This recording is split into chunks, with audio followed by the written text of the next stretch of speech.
Hello and a very warm welcome to World Panorama, a weekly roundup of major global events. I'm Sana Khan. Before we bring you the detailed reports, here's a look at the top stories this week. 20th Asean Summit calls for lifting of Myanmar sanctions, code of conduct being drafted for South China Sea. US announces $10 million bounty on Hafiz Saeed. India welcomes the move, asks Pakistan to act. Aung San Suu Kyi's party sweeps Myanmar by-elections, old guard under pressure.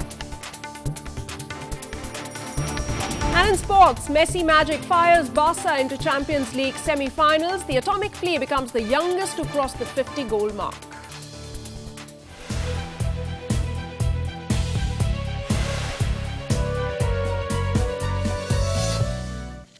Those were the top stories this week. This week, we discussed the just concluded ASEAN Summit. The disputes in the South China Sea and North Korea's planned rocket launch were the top security worries featuring prominently at the two-day summit of Southeast Asian leaders in the Cambodian capital of Phnom Penh.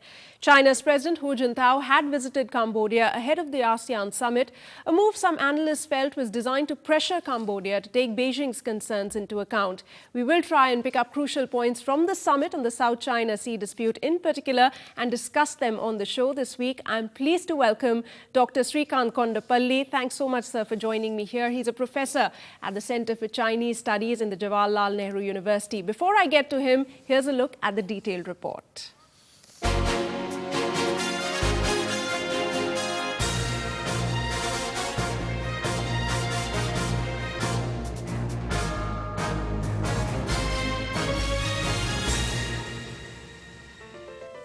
The two-day-long 20th ASEAN Summit concluded with a unanimous call for the West to lift sanctions immediately against Myanmar following their nation's free, fair and transparent by-elections. The ASEAN, established in 1967, groups Brunei, Cambodia, Indonesia, Laos, Malaysia, Myanmar, the Philippines, Singapore, Thailand and Vietnam. The leaders of these 10 member nations took the call after concluding an annual summit in the Cambodian capital of Phnom Penh. Cambodian Prime Minister Hun Sen said the appeal for sanctions to be lifted would be first relayed to the EU, which punished formerly military-ruled Myanmar for massive human rights violations. ASEAN Secretary General Surin Pitsowan added his hope that the traditionally close relationship between North Korea and ASEAN chair Cambodia could reduce tensions on the Korean peninsula. Pyongyang's pending satellite launch scheduled for mid-April was a key issue at the summit and has been widely condemned. The Philippines wants the international community to keep the pressure up on Pyongyang. It's creating a lot of tension, especially since the launch could fall on Philippine territory, and we are calling for a concerted international action to persuade North Korea not to proceed with the launch. ASEAN is planning to draft a code of conduct for the South China Sea territorial dispute by the end of this year. The Code of Conduct is designed to be a legally binding document between ASEAN and China that will regulate states' behavior in an area that has become increasingly tense in recent years. China lays an all-encompassing claim to the South China Sea, which is a vital shipping lane believed to be rich in oil and mineral resources. ASEAN members Malaysia, the Philippines, Vietnam and Brunei also claim overlapping parts of the area. But there is confusion over China's involvement in the drafting of the Code of Conduct. The drafting of the COC and the inclusion of the major elements should actually be made by ASEAN internally before China is invited.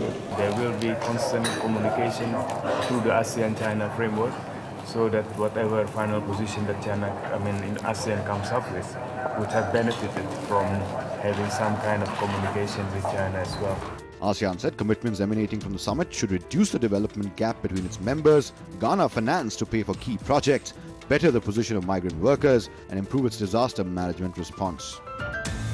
Going straight to Professor Kondapalli with the questions now. Professor Kondapalli, what do you feel the ASEAN Summit has concluded? Where do you see the South China dispute at this point, despite Beijing's efforts to block a discussion? A discussion did take place at the summit. What do you think happened? I think from implicit discussions to more explicit ones, the ASEAN had been discussing the South China Sea dispute because some of its member countries have claims over these islands. That's right. In October 2010, when the Hanoi meeting took place of the ASEAN Regional Forum, the ARF, about 12 countries out of 27 oppose China's position. This is the first time more explicitly a number of countries in the ASEAN and outside are opposed to the Chinese position on the South China Sea dispute. So this is the first time the peaceful rise construct, which China had sold to the outside world, especially in the ASEAN region and others, this is the first time that so many countries are opposed to the Chinese claims. Right.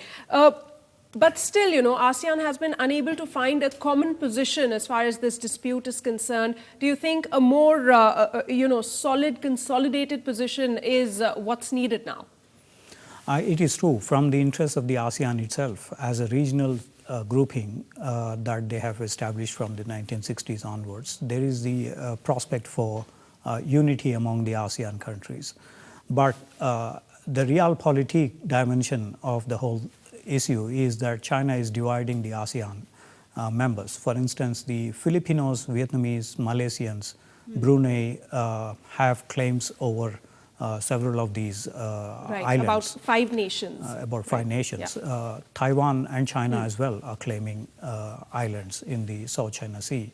Now, with these, the Chinese were able to wriggle out of the ASEAN by dividing. For instance, in November 2002, they had the Code of Conduct on the South China Sea. That's right. But that is not binding on anybody in terms of occupying any fresh islands in the South China Sea. That's just to promote peace, and it's not legally binding, as you just said. Yes. So with the result that the countries who are party to the dispute started constructing military installations in the South China Sea, with the result that we have seen security dilemmas being evoked in South China Sea and neighboring states. Well, the Chinese have had a trilateral agreement with Vietnamese and the Filipinos before. This is on the maritime cooperation. Yet this is not really working. This is on the fisheries and other mineral resources. The Chinese position is that sovereignty is mine, postpone the dispute, exploit the resources jointly, quote unquote. So they have been insisting on sovereignty claims, which are basically historical and do not have any international legal credence. For instance, we cannot claim based on history that so-and-so is a territory, a sovereign territory of one country. So the Chinese thinking is mostly outdated in the sense that these are Professor historical. Kondapalli, also now let me take on from here. As you said, the Chinese strategy, let's talk a bit more about that, because now what China proposes is increasingly it says we're not going to talk to a block of nations, but we're going to have one-on-one negotiations with each of these countries who claim their territory in the South China Sea. So do you think, how far do you think is China's strategy going to be successful, this divide and conquer kind of strategy? Well, initially, the former Premier Li Peng, when he started off discussions with the ASEAN countries in the early 1990s, in 92, 93, for instance, before the United Nations Convention of the Law of the Sea came into being, Li Peng had suggested to resolving this dispute bilaterally. But after China joined the ARF process in the mid-1990s, then it started dealing with this subject at a multilateral level. Now, as Mr. Hong Lei, the Foreign Ministry spokesman, commented yesterday, that this is going to be a direct negotiation with the concerned parties at an individual basis. In other words, in a bilateral framework.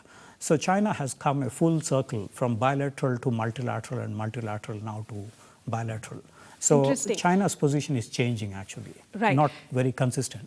Coming to New Delhi now, Professor Kondapalli, what do you think is happening there? Because very recently now, India has got sort of a warning, so to speak, from China saying stay away from any operations from your 2 blocks in the South China Sea. What can you tell us about that? Chinese position is very surprising because, number one, China suggests that it will abide by the United Nations legal framework, etc., etc. And the norms that United Nations has been able to put across, including the UNCLOS, the United Nations Convention of the Law of the Sea, which states that from the coastal region, from the continental shelf to that of 200 nautical miles, every nation has a right to exploit mineral resources, natural resources, and so on and so forth. So the 127 and 128 blocks that the ONGC received from Vietnam, these are about 80 nautical miles from the Vietnamese coast. Which is well within the limit. Within the 200 nautical mile limit. So if China suggests that it is abiding by the UN, it is surprising that they have given this coercive threat to Indian company, which is drilling in this area. Now, Indian interests basically are, number one, it is not party to any sovereignty disputes. Number two, Indian argument is that this should be free for international navigation, that this should not be an enclosed, because the South China Sea area, which is about 8 lakh square kilometers territory, this is nearly $4 to $5 trillion worth of goods transit through this region. So it is an international slog, sea lanes of communication. So it's crucial for Indian economy as well. Absolutely. Professor Kondapalli, just to conclude the discussion, you're saying that the Chinese position has been changing. Now, what does that exactly mean? What does it mean for the South China Sea dispute? Where do you see things headed? Because according to a recent report, also China is planning to open up some, group of islands for tourists as well. Do you think that could further escalate the troubles in the region as far as particularly Vietnam is concerned? What's the future of this dispute? It's true that the Chinese have been able to dominate the region by military installations, military infrastructure, and now with the tourist inflow that it is trying to promise. In fact, from 2005 onwards, China started leasing islands, nearly 2,000 to 3,000 islands, all across China.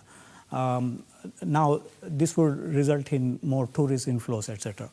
Now, what China is doing is to kind of seek legitimacy by these tourists and other military infrastructure.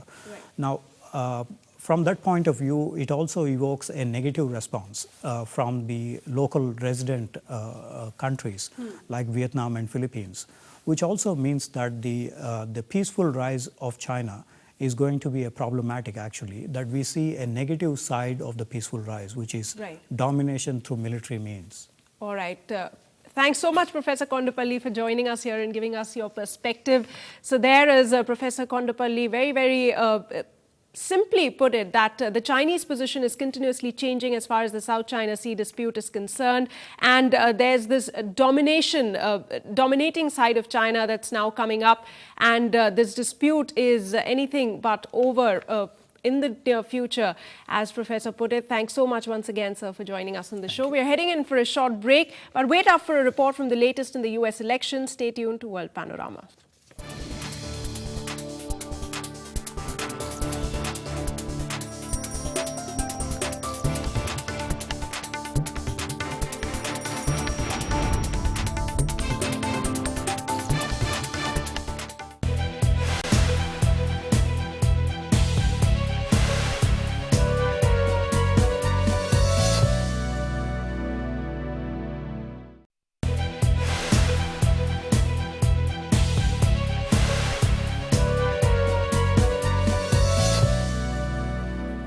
Thanks for staying with us. Now, the United States on Tuesday announced a bounty of $10 million on Pakistan-based Lashkar-e-Toiba founder and Jamaat-ud-Dawa chief Hafiz Saeed. The bounty offers could complicate US-Pakistan relations at a tense time. Meanwhile, Pakistan reacted rather too late this Thursday, saying that Hafiz Saeed is an internal issue and any evidence against him should be provided to Pakistan so that the courts in Pakistan can take action. Here's a report.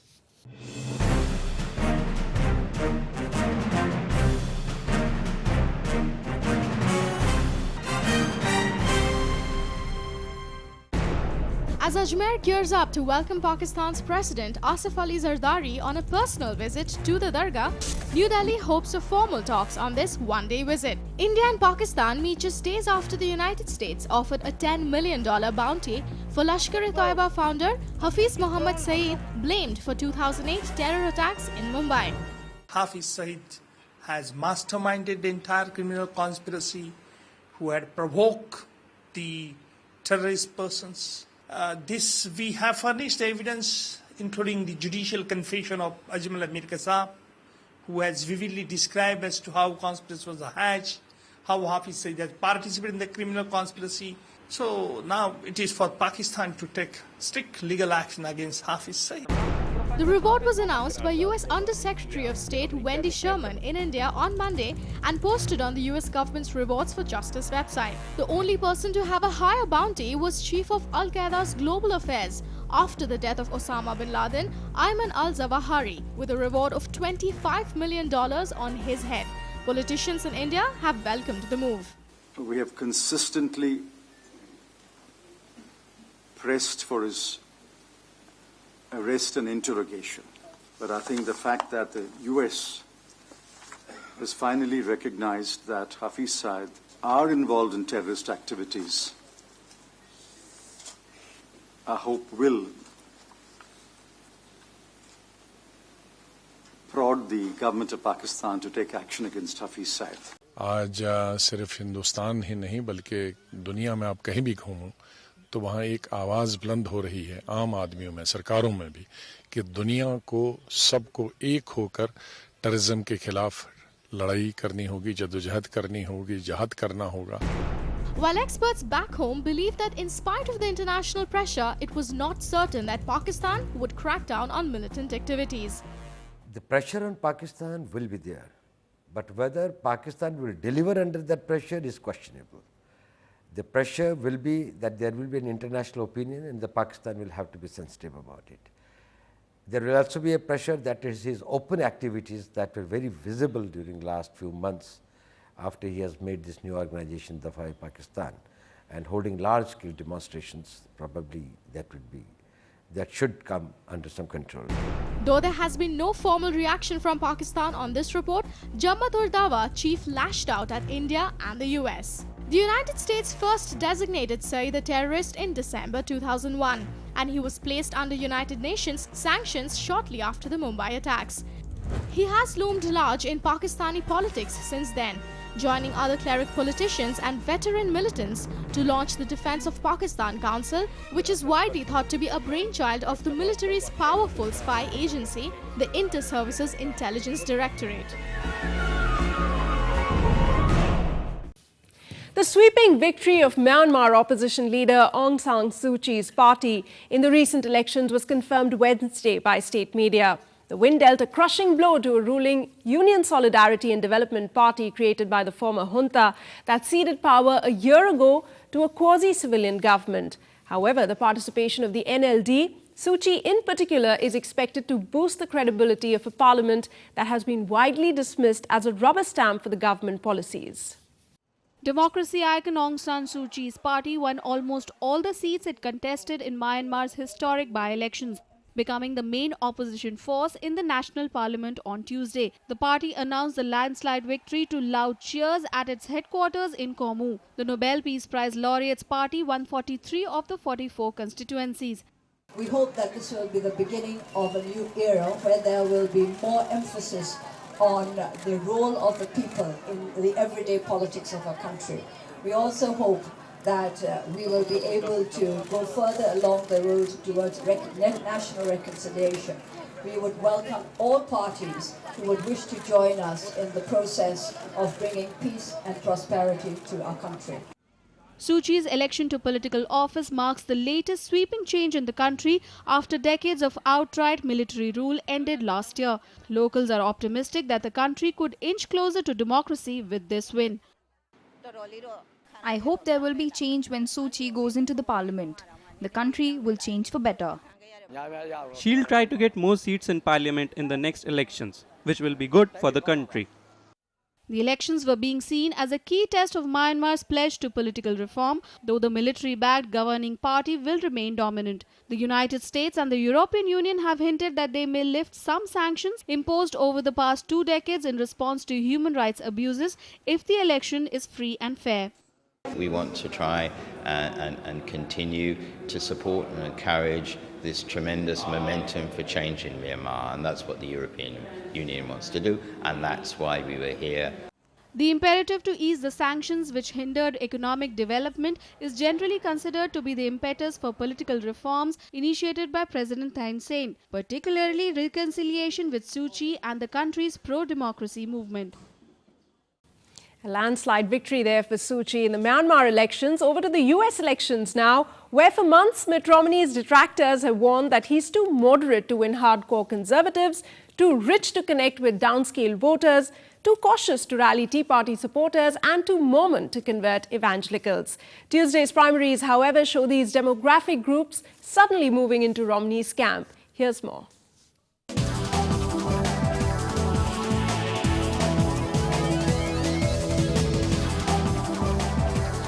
With the sweep of 3 presidential primaries on Tuesday, Mitt Romney graduated from Republican frontrunner to underdog in a November matchup against Democratic President Barack Obama. TV networks projected that Romney won easily in Wisconsin, Maryland, and Washington, D.C., in a major boost for his efforts to become the Republican who will face President Barack Obama in the November 6 general election. Senior Republicans are now likely to increase their calls for the party to rally behind Romney, despite deep reservations among many conservatives about whether he's one of them. You know, out-of-touch liberals like Barack Obama say they want a strong economy, but in everything they do, they show they don't like business very much. But the economy, of course, is simply the product of all the businesses of the nation added together. So it's a bit like saying you like an omelet, but you don't like eggs. The defeat for the conservative Santorum ramps up pressure on him to pull out of his increasingly bitter standoff with the former Massachusetts Governor Mitt Romney. Half the other people in this country have yet to be heard. And we're going to go out and campaign here and across this nation to make sure that their voices are heard in the next few months. Romney came from behind in the last couple of weeks to surge to the top of the polls in Wisconsin, and the loss further diminished former US Senator Santorum's hopes of a miracle finish to wrestle the nomination from his more moderate opponent. Romney is now likely to have well over half of the 1,144 delegates needed to clinch the nomination at the Republican convention in August. With that, we head into a short break, afterwards straight to Madame Tussauds, where Kate Middleton and William stand immortalized in wax. Stay tuned.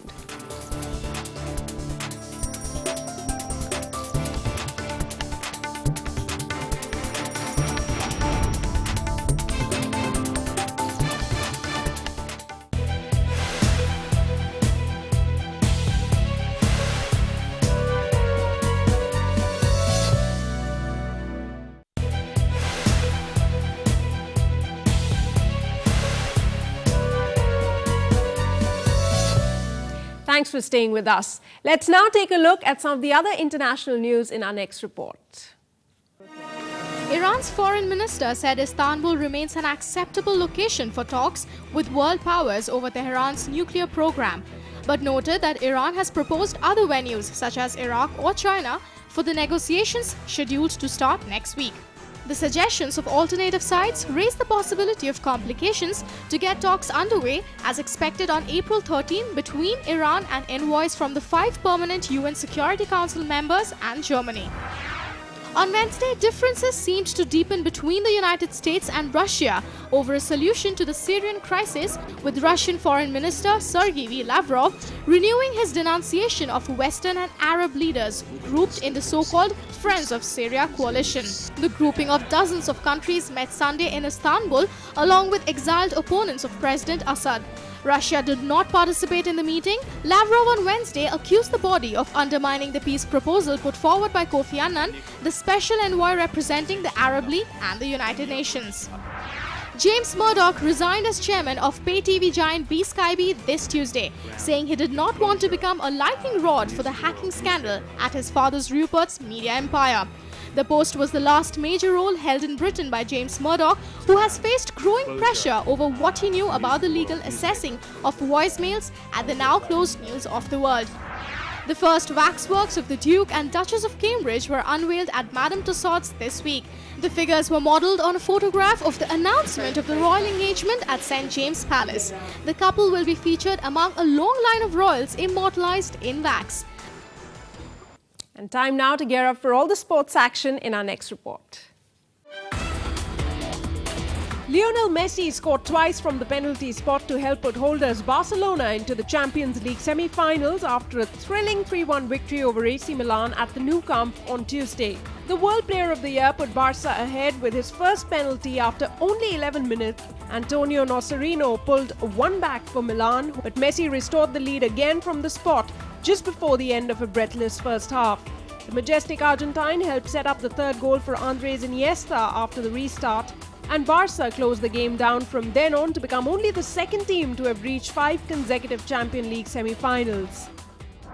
Bayern Munich have announced on their official website that they have successfully concluded contract negotiations with striker Mario Gomez. The 26-year-old has signed a new deal with the Bavarians until the summer of 2016. Nada Arkazi is training in Doha in preparation for a first Olympic Games representing Qatar. The small Gulf state is sending a contingent of women athletes to the Games for the first time. The 17-year-old swimmer will be joined by sprinter Noor Al-Malki in London in July, and until then will be training 6 days a week at Doha's Olympic pool. Talking about showbiz, this week saw your favorite movie stars and music icons making news as well. Here's all the buzz. Taylor Swift has been named Entertainer of the Year for the second year running at the Academy of Country Music Awards. Swift was also honored for her charity work at the Kids' Choice Awards on Saturday. The US First Lady Michelle Obama presented her with Nickelodeon's The Big Help Award Saturday night. The 22-year-old singer-songwriter was recognized for her philanthropic efforts. Adam Sandler's movie Jack and Jill has swept the board at the Razzie Awards, which highlight the year's worst films. The comedy picked up a record 10 prizes, including Worst Picture. Al Pacino, who played himself, won the Worst Supporting Actor award. Sandler was named Worst Actor and Actress for playing both Jack and Jill, a brother and his twin sister. The French popular tourist resort Disneyland Paris celebrated its 20th anniversary on Saturday night with fireworks. The resort opened its doors on 12 April 1992 for the first time. To celebrate the 20th anniversary, Disneyland organized a number of events. The night started with a light and sound show made of water animations, lasers and light projections on the famous Sleeping Beauty Castle. It was a night for married couples at the Academy of Country Music Awards as husband and wife Blake Shelton and Miranda Lambert won several honors, and a couple of country music fans married during the show. Shelton and Lambert were the big winners, taking home 3 trophies between them, including Best Male Vocalist for him and 2 trophies for her, Female Vocalist and Album of the Year For the Record. That's all from me in this edition of World Panorama. I'll see you same time next week with more world news. For now, I leave you with these 6,000 cyclists headed to the Copacabana beach this week to take part in Rio de Janeiro's bike tour to promote greener ways to commute. Enjoy and thanks for watching.